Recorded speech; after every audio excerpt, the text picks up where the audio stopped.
And we are back for All Bets Are Off. I'm Paul Cousino from theclevelandfan.com and SportsTimeOhio.com, along here with Tony Lastoria, who writes for also the Cleveland Fan and SportsTime Ohio. We're going to bump it into some email, as we got an email from Tony and I's favorite Indians fan in Italy. This is from Benedetto, who says, in your opinion, which should be the right timetable for our best prospect coming up? When do you think we'll see Santana, Donald, Carrasco, and Rondon in Cleveland? What do the Indians think? And I think that that's an interesting transition into what Tony does very well in terms of talking about the Indians' prospects and kind of when evaluating them and when they're going to be arriving to Major League Baseball. So I'll throw that one to Tony. When do you see a guy like Santana or a Rondon or Carrasco coming up? Santana, I would think that he'll be here anytime between June and anytime after June. It just depends on what the need's going to be. I mean, there's no need to rush the guy. I kind of liken it to how they brought up Victor Martinez in 03 when they brought him up in July that year. I think it's the end of June or beginning of July.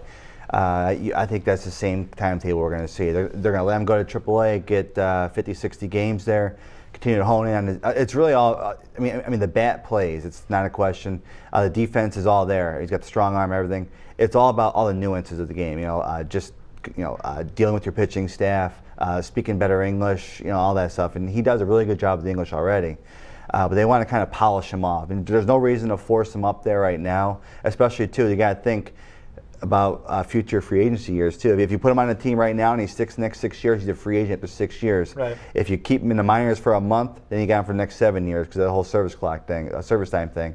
So that also comes into play. The Super 2 thing, I know people go crazy about it. That's not in consideration because you can never control when a guy's going to go up and down. So I think anytime beginning of June till middle of July, you can see him. Then I think Carrasco, I went about Carrasco and Rondon. Mm-hmm.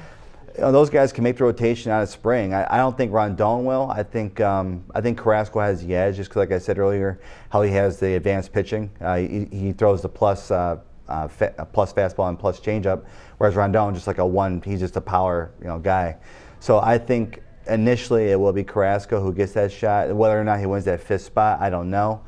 And then you also have Donald, which I said he's going to start the year in AAA come hell or high water. That's just what they're going to do, and that's why they went out and got a guy like Bixler and Grzelcyk, who they signed out as a free agent. Those are the two guys they're going to look at for that utility role for the short term.